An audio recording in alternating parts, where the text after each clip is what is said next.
The bones of extinct species line the walls of the obsidian chamber like trophies from 1,000 conquered worlds. Rannoch ran one clawed finger across a skull that had belonged to something called a Terith, a race that made the mistake of challenging the Dominion Council 8 centuries ago. Now, they decorated hallways, point 12 seats, carved from homeworld stone, formed a circle in the chamber center. Each seat held an apex predator, the most dangerous beings in known space. They had gathered today for what Rannoch expected to be a waste of time. Another petition for protected status, Rannoch announced, his voice rumbling through the chamber like distant thunder. His scales shifted colors as thermal sensing pits along his jaw registered the body heat of every being in the room.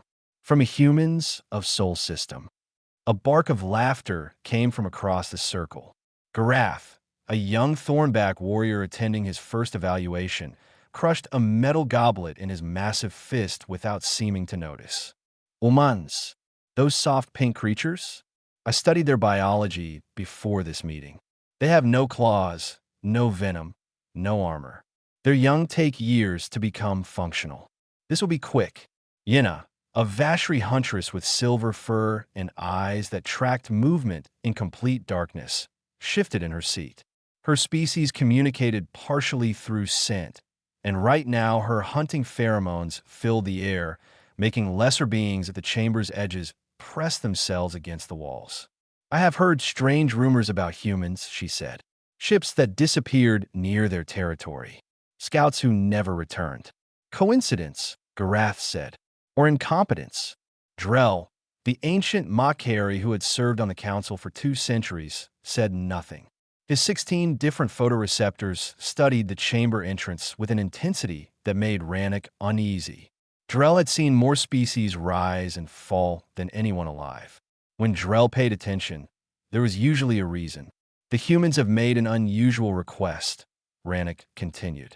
They do not wish to plead their case. They wish to present evidence. More laughter rippled through the council. Evidence.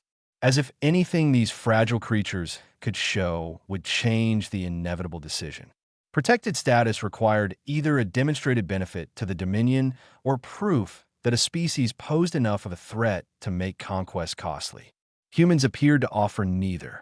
Let them present, Garath said, still amused. I could use entertainment. The chamber doors opened. Rannoch had expected guards. An escort. Perhaps some display of primitive technology meant to impress. Instead, a single human female walked into the obsidian chamber alone. She was small. Painfully small. Rannoch could have closed one hand around her throat and lifted her off the ground without effort. Her skin was brown, her hair cut short and practical, and she wore a simple gray uniform with no weapons visible. She carried only a small data device. I am Dr. Amara Osei, she said. Her voice did not shake. Ambassador of the United Earth Government. I thank the Council for hearing our petition. Yenna's nostrils flared.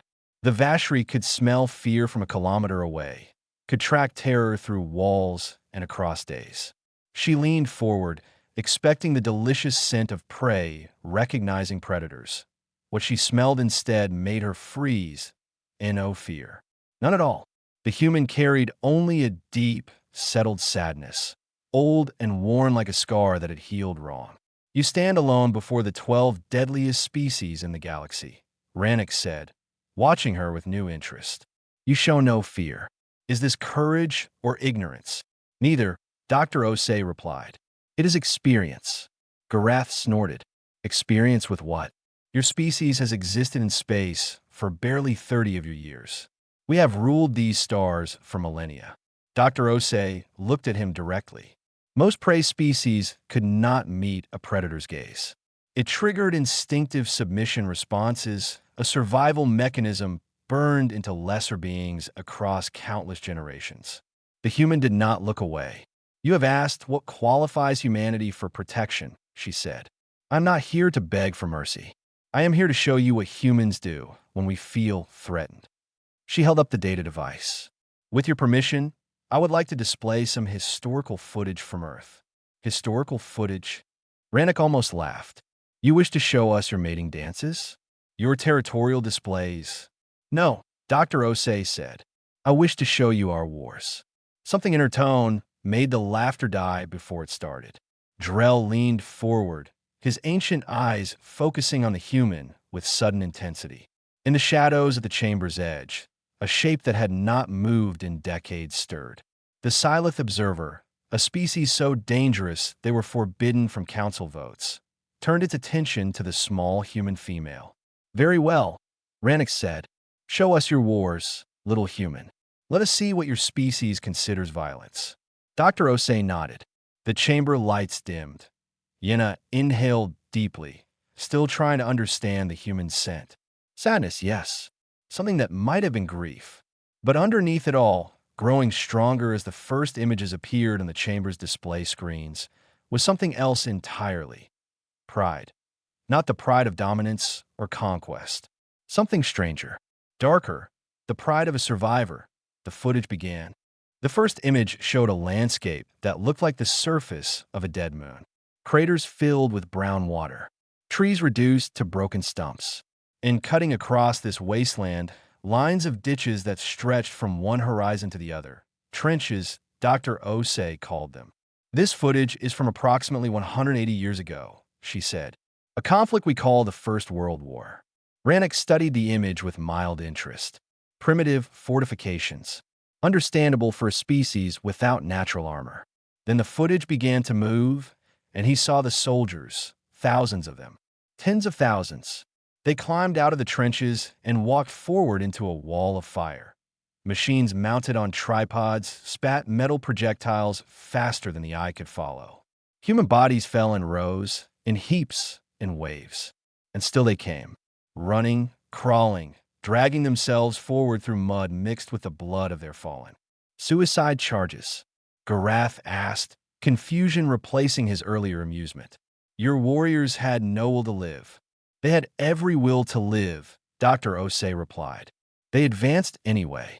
The footage showed new angles. Massive metal tubes, launching explosives that turned the earth itself into a weapon. Poison clouds rolling across the battlefield, yellow-green and hungry. Soldiers clawing at their throats as their lungs dissolved. And through it all, humans kept fighting, adapting, learning. This single battle lasted 5 months, Dr. Osei said. 300,000 humans died fighting over a piece of ground smaller than this asteroid. Yenna's fur had flattened against her body, an involuntary fear response her species had not needed for 10,000 years. 300,000? In one battle.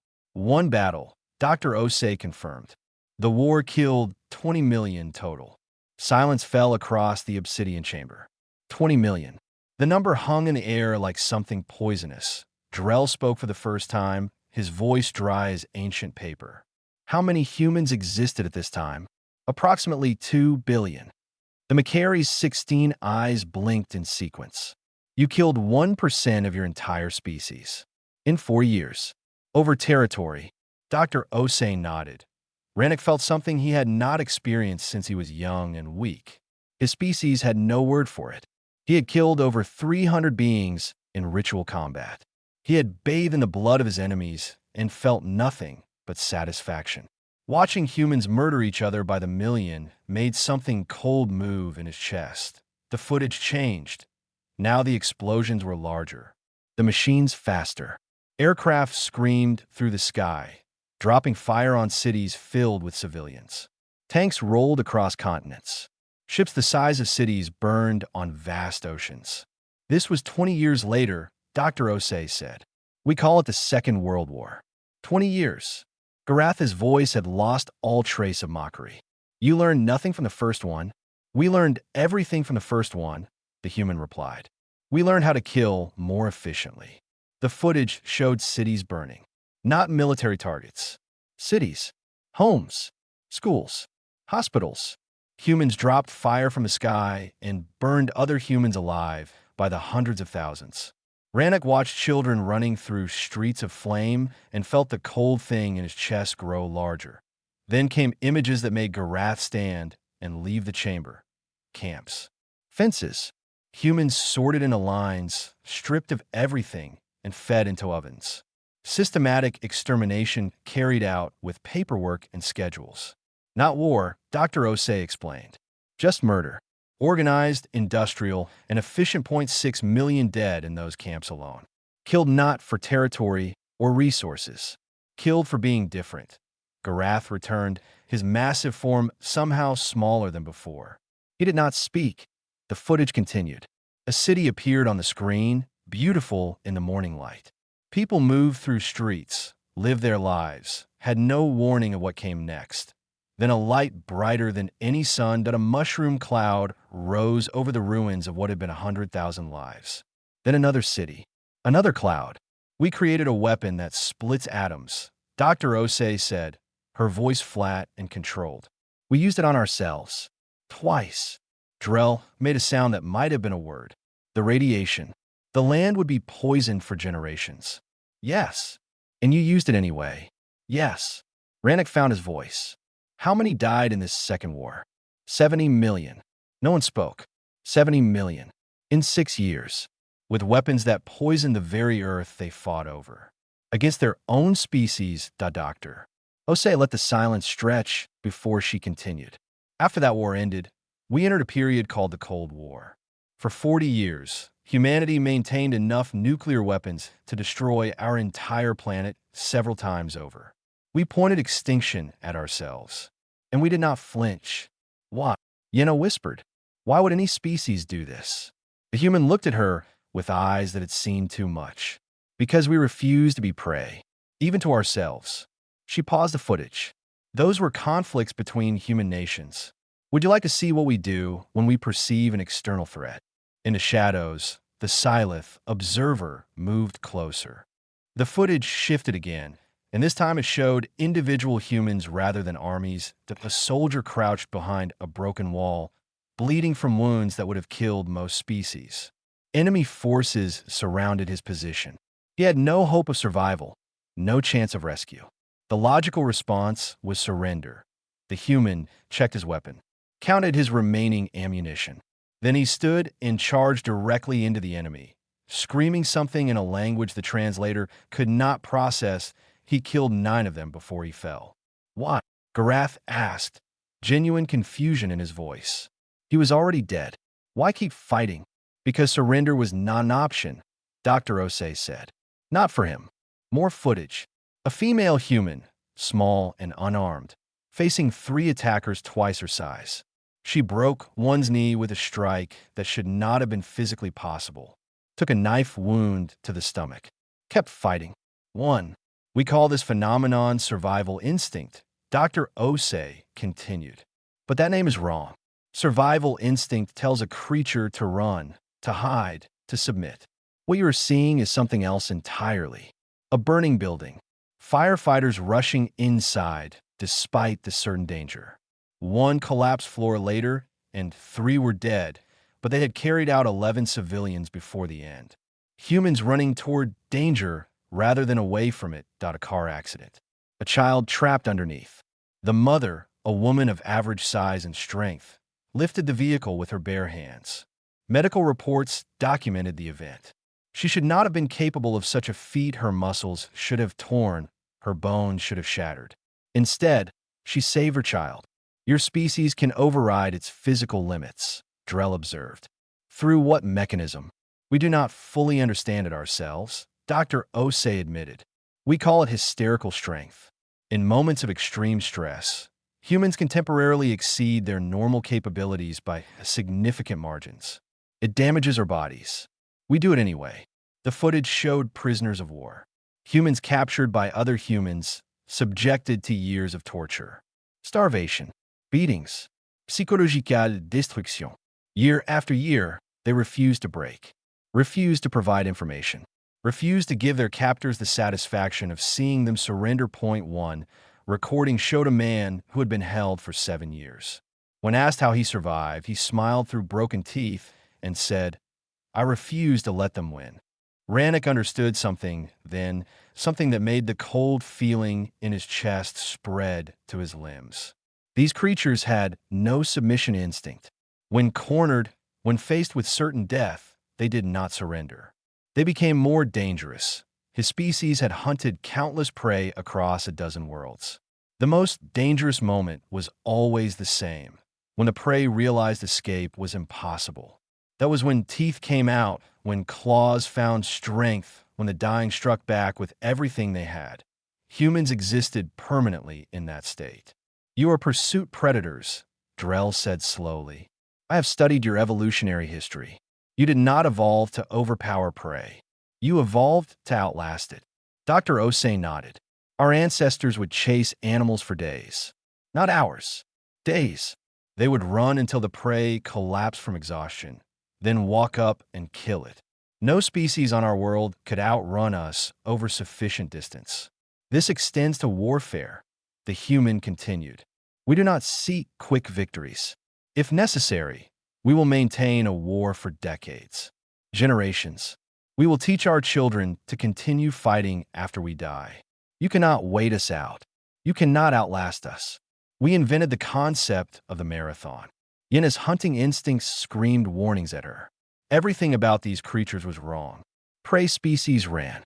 Predator species ambushed and overpowered. Nothing in nature simply refused to stop. "There's something else," Dr. Osei said.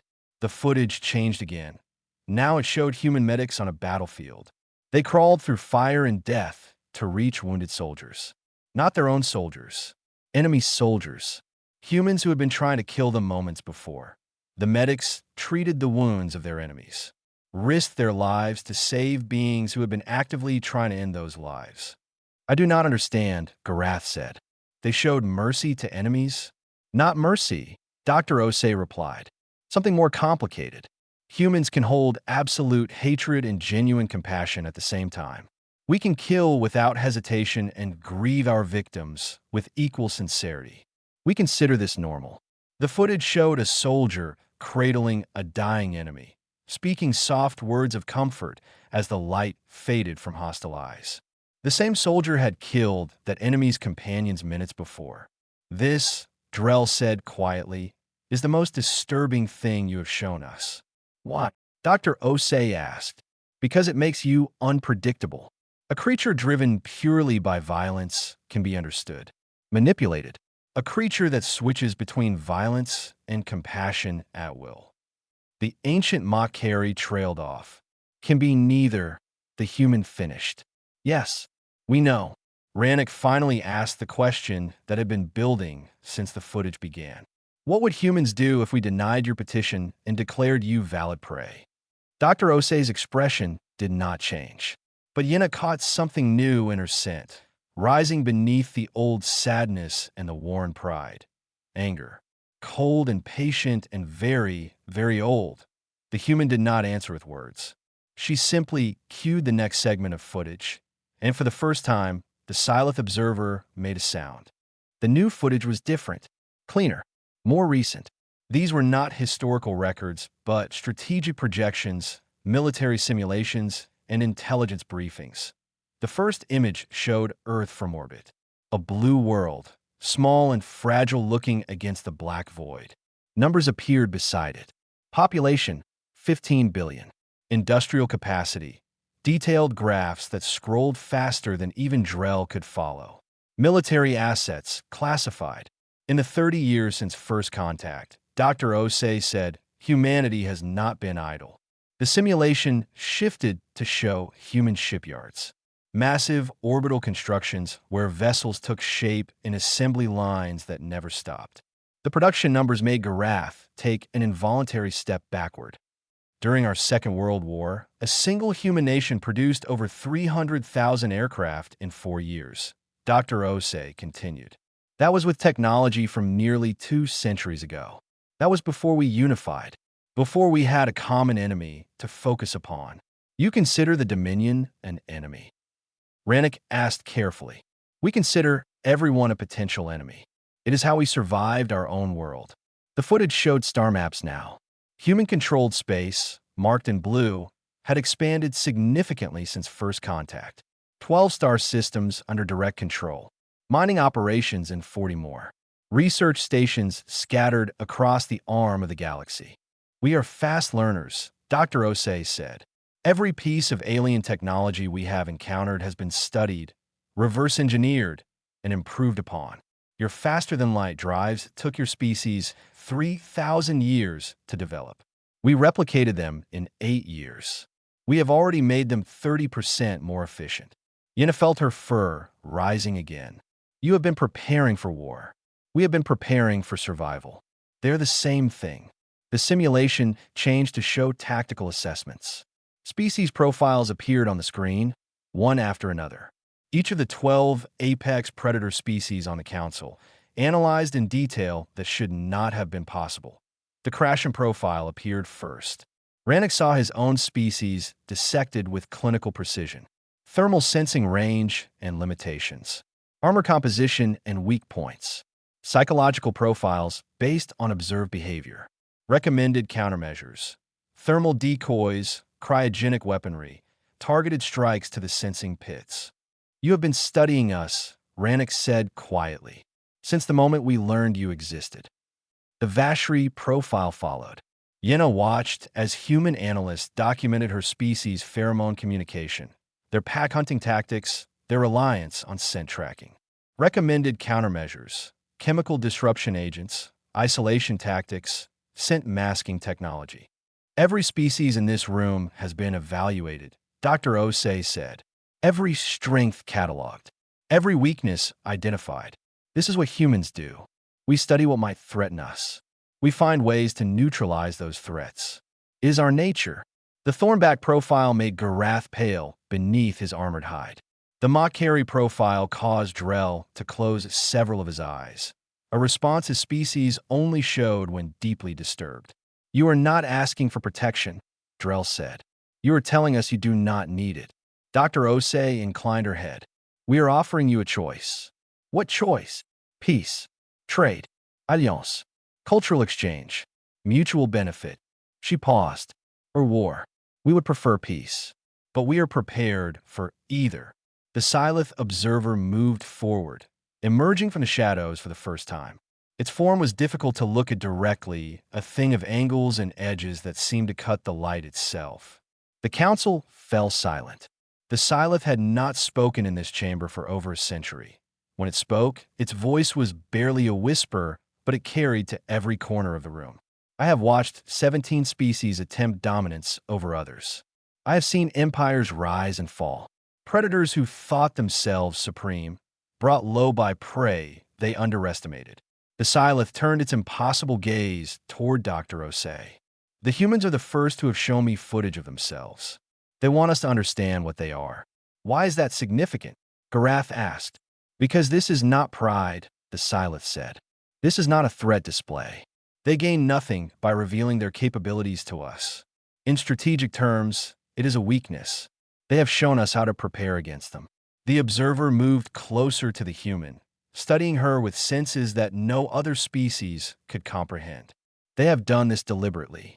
They want us to know what conflict with them would cost. They're giving us the information we need to avoid that conflict. This, the Silith concluded, is a mercy. The chamber fell silent. The apex predators of the galaxy looked at the small human woman with new eyes. Not as prey, not even as a threat, as something they had never encountered before, not a species that chose to be understood. I would like to call a recess, Rannick said. His voice was steady, but his thermal pits registered his own elevated body temperature. The council needs time to discuss what we have seen. Dr. Osei nodded and powered down her device. I will wait in the corridor.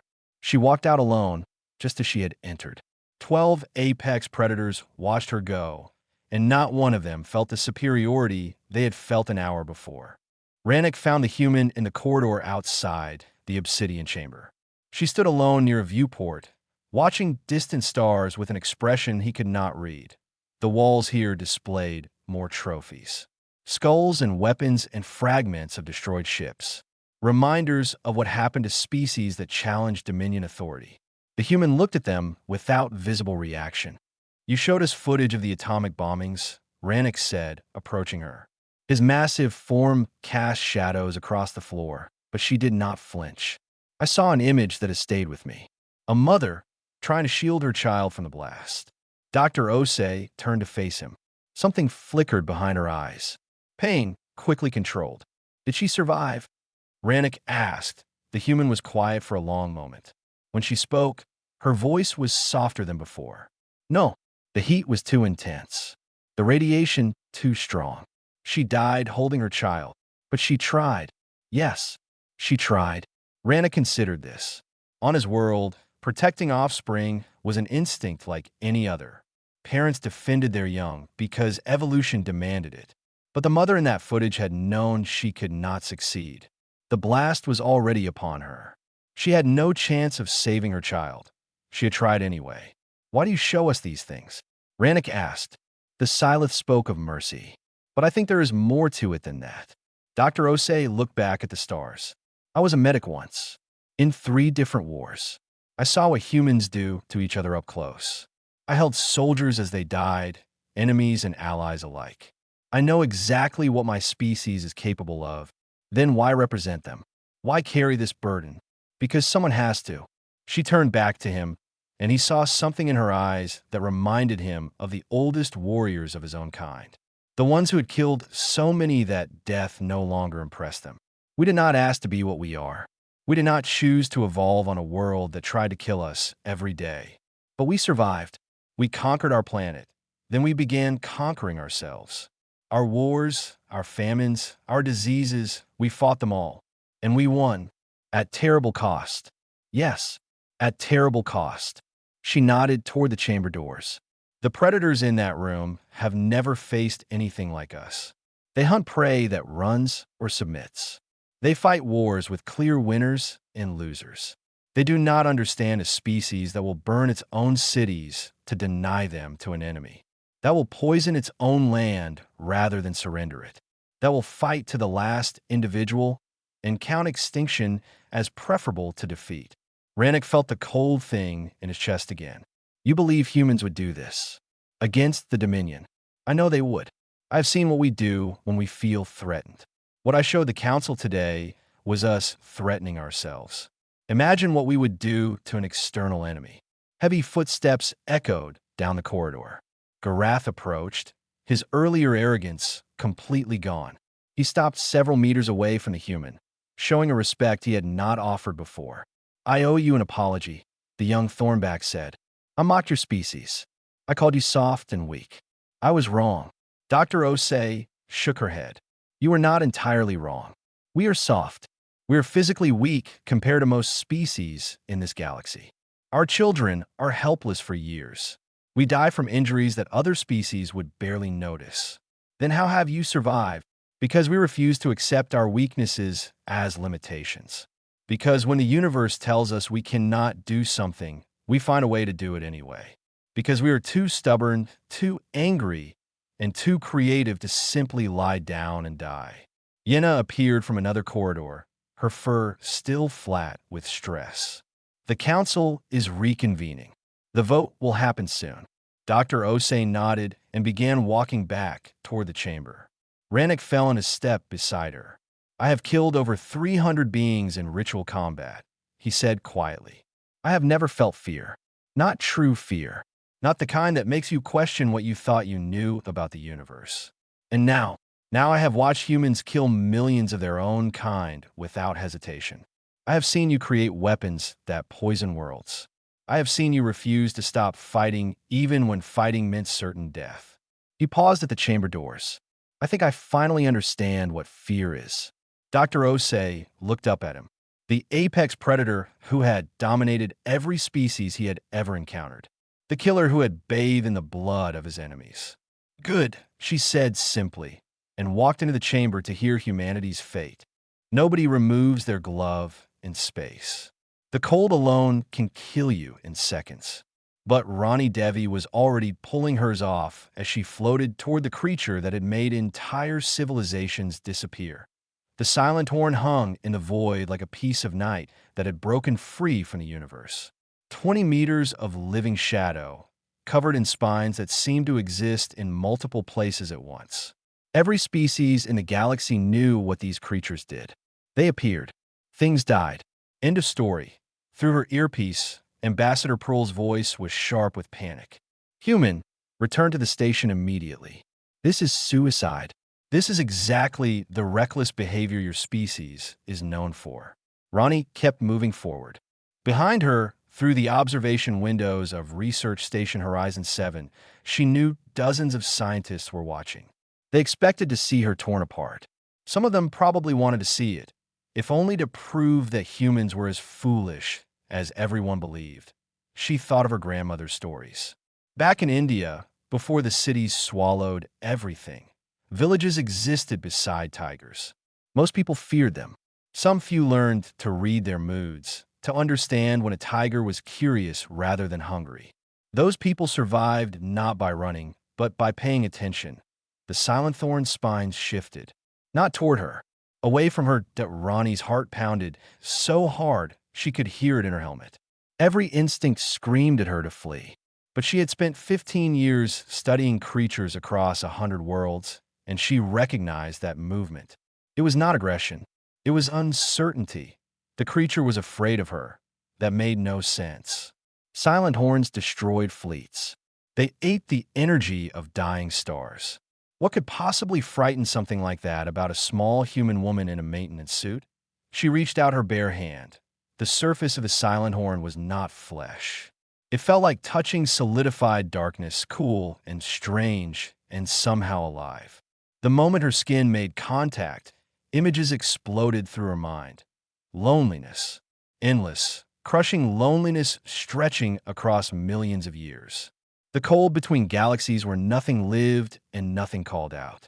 Stars being born and dying while the creature drifted, always alone, always misunderstood, and curiosity. A bright spark of wonder at this tiny warm thing that approached without weapons, without fear, with an open hand. Ronnie gasped and pulled back. The silent horn did not chase her. It simply watched, its spines now completely flat against its body as she retreated to the station. Inside, she collapsed against the airlock wall, shaking. Her mind still echoed with those alien emotions, so vast and sad that she wanted to cry. Ambassador Pearl was waiting with security officers.